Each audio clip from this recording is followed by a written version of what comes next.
Accident చూస్తేనే పిల్లలు భయపడిపోతారు. అదే అగ్ని ప్రమాదమైతే అది కూడా వాళ్ళ కళ్ళ ముందు జరిగితే పరుగులు పెడతారు. కానీ ఓ బాలుడు మాత్రం అలా చేయలేదు.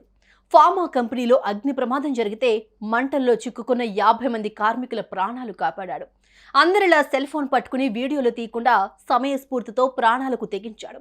అందరి అభినందనలు పొందుతున్నాడు. ఇంతకీ ఆ బాలుడు ఏం చేశాడు?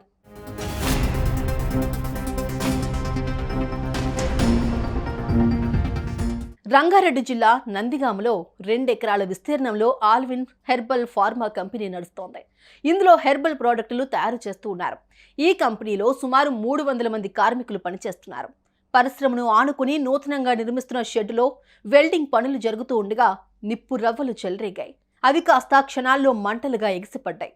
అంతే, ఆ మంటలు కాస్త కంపెనీ బయట ఉన్న థర్మాకోల్, రబ్బర్, ఆల్కహాల్తో నిండి ఉన్న 15 డ్రమ్ములపై పడి మంటలు అంటుకున్నాయి. ఒక్కసారిగా దట్టమైన పొగతో మంటలు ఎగిసిపడ్డాయి. క్షణాల్లో మంటలు కంపెనీలోకి చేరాయి. ఆ సమయంలో కంపెనీలో 300 మంది కార్మికులు పనిచేస్తూ ఉండగా మంటలను గమనించిన చాలా మంది బయటకు పరుగులు తీశారు. ఓ 50 మంది మాత్రం లోపలే చిక్కుకుపోయారు. వారికి బయటకు రావడానికి కూడా వీలు లేకుండా పోయింది. వర్క్ చేస్తూ ఉంటే కెమికల్ వెల్డర్ వచ్చేసి ఆ బండర్ ఆర్పేది సిలిండర్ తీసుకొని వెళ్తున్నాడు. వెళ్తుంటే ఏంది ఇట్లా చేస్తుండే గుర్తున్నది చూసేసరికి ఫైర్ మొత్తం మొత్తం మా పైకి వచ్చేసింది.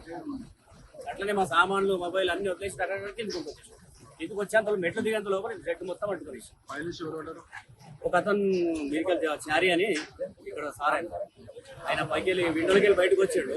కింద 4 ఉండే దుక్కు అని అంటే దుక్కేసిండు ఆయన భయం తలవలికి ఉంటే ఆయన చిన్న స్పార్క్ లాగా వచ్చి బయట అంటుకుంది. ఫైబర్ షీట్ ఉండే ఫైబర్ షీట్లు బయట అంటుకోగానే మేము నీళ్ళు పోయి ఆర్పుదామని చెప్పి వెళ్తున్నాం. ముంగడికి ఉన్నట్టు మొత్తం లోపల ఫైబర్ ఫాల్ సీలింగ్ లో ఫైబర్ చేసి ఆ ఫైబర్ అంటుకుంది. ఫాస్ట్ గా వేసుకుంది. సెకండ్ల మీద అంటుకుంది మొత్తం.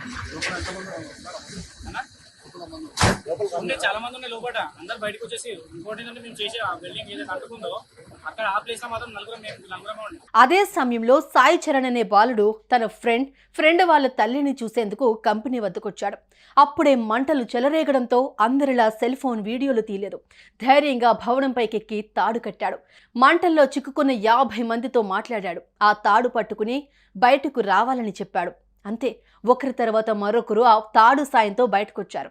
ప్రాణాలతో మిగిలారు. సరైన సమయంలో సాయి చరణ్ స్పందించి అక్కడున్న వారిని కాపాడాలనుకోవడం గ్రేట్ అని, లేకపోతే సజీవ దహనమయ్యేవారిమని కార్మికులు తెలిపారు. ఇక సాయి చరణ్ సాహసాన్ని స్థానికులు ఎమ్మెల్యే వీర్లపల్లి శంకర్, డీసీపీ నారాయణరెడ్డి అభినందించారు.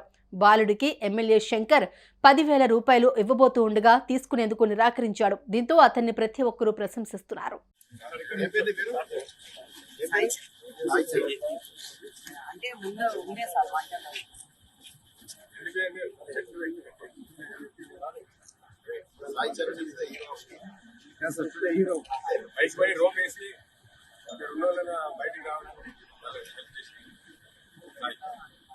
సాయి కుమారా సాయి చరణ్ ఓకే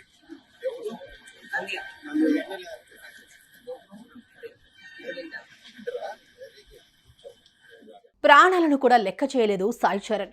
తన ప్రాణాల కన్నా 50 మంది కార్మికుల ప్రాణాలు ముఖ్యం అనుకున్నాడు. ఓవైపు మంటలు చెలరేగుతుంటే బిల్డింగ్ పైకెక్కి తాడు కట్టి అందరి ప్రాణాలు కాపాడాడు. తాను చేసిన ఈ పని ఎవరికీ చెప్పొద్దని అన్నాడు. పోలీసులు 10,000 రూపాయలు ఇచ్చినా తీసుకోలేదు. ఇక్కడే అర్థం చేసుకోవచ్చు సాయి చరణ్ పబ్లిసిటీ కోసం కాదు, మానవతా దృక్పథంతో అందరినీ కాపాడాడు అని. సో మీరు కూడా కామెంట్స్లో సాయి చరణ్ను అభినందించండి. సుమన్ టీవీలో మీ పర్సనల్ అండ్ బిజినెస్ ప్రమోషన్స్ కోసం కింది నెంబర్కి కాంటాక్ట్ చేయండి.